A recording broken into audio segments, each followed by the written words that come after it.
We had a little dongle issue. You ever had a dongle issue? You know what I'm talking about.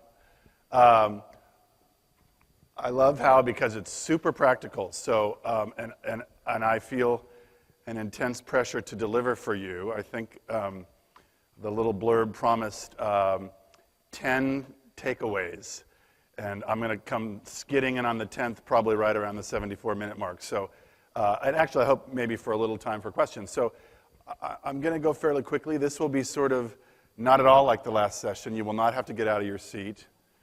You will not have to meet anybody that you might not have wanted to meet. Follow the screens. Don't look at me. There's a lot of juicy eye candy, and we're just going to sort of jump right in. So LA says, hey. I don't know what it is about San Francisco that San Francisco can't love Los Angeles, but Los Angeles loves San Francisco. Always has, always will, so y'all need to get over yourself if you're from up here, because I can't really go there on that subject.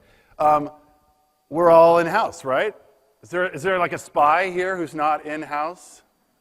Come on, stand up if you're spying on us, because we're going to talk in that secret language today, right? You know, that nobody else understands but us.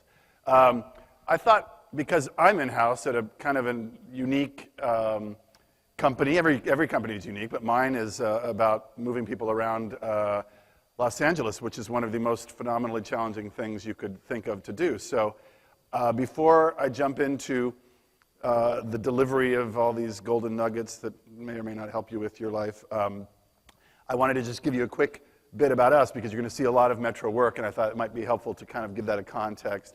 So this was Los Angeles in the 1930s. That's beautiful Union Station, downtown LA. I'm going to go fast through this, but Union Station's turning 75 this year.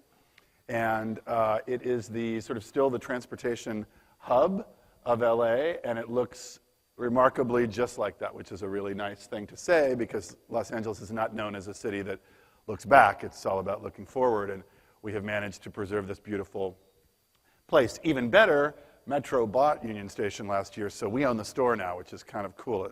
I've been talking a lot in meetings about saying, we own the Apple store now. We got to make it even better because we own it, and we can't point the finger when the toilets don't work. So that's us. We had one of the best transportation systems in the country in the 1930s. This is a red car. We had a very comprehensive rail system all over Los Angeles. You go from the top of Mount Lowe and the San Gabriel Mountains all the way down to Santa Monica on one ride. And yet, look, there's room for cars. We're playing nice. Everybody gets along. The streets are not too crowded. It was a beautiful golden moment. And then car culture started to kick in. This is, of course, the way everyone lived in Los Angeles, right? You had that amazing, you know, split-level cantilevered thing and two rag tops, not just one, but see the second one peeking back there because one's not enough. And you're always wearing a white dinner jacket. And then sex took over, and I don't have to explain this slide, do I?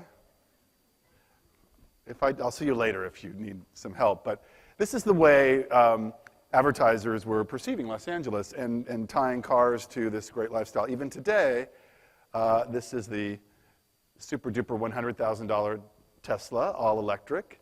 And there's still this sort of dream of the rag top, and you're driving through the streets of LA, and you're not emitting, and it's this amazing fantasy. It's this endless ribbon of road, 72 and sunny, kind of like it is here today, which is unusual, I can say, for San Francisco, but it's always like this in LA.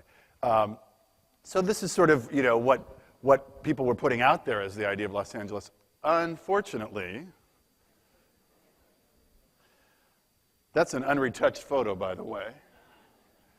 And if you count like 37 cars back on the right, that's me in that traffic.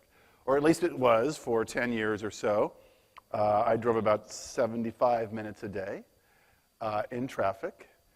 12 miles I drove, or 14 miles, and it took me that long. I would hear the same NPR news stories twice. That's how sad.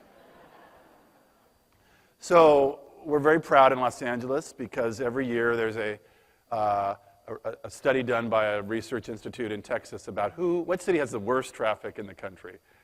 And I'm so proud to say, not once, not twice, not 5 times, 25 times. 25 years in a row, the worst traffic in the country.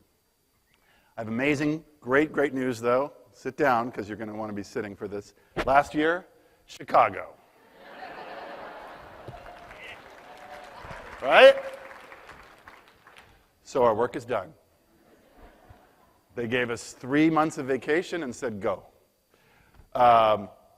No, it's still like this. And so that's what we are here to do at my in-house group, is to somehow help a much larger agency to do the hard work of getting people onto buses and trains, into carpool lanes, into express lanes where they will pay for the privilege of driving alone but going fast, and onto bikes and walking and everything in between. And so we sort of look at ourselves, a little bit like this. Lucha Libre designers who are, gonna rock Los Angeles' world. Okay, so I just want to give you context because you're going to see all this stuff that has to do with movement and mobility, because that's what we do. And the nice thing that I can say is that almost everything you're going to see here, there were a few sort of stray slides in there, but everything you're going to see from here on in is something that has been created by our in-house team, part of our in-house group, part of a larger group over the last 10 years. And we're really proud about it. Okay, so now get out your pens, or don't get out your pens. I'm going to start rocking and rolling with some thoughts that I hope can help you out. It is a challenge to be working at the same place. It's a challenge to work at the same place for 3 months.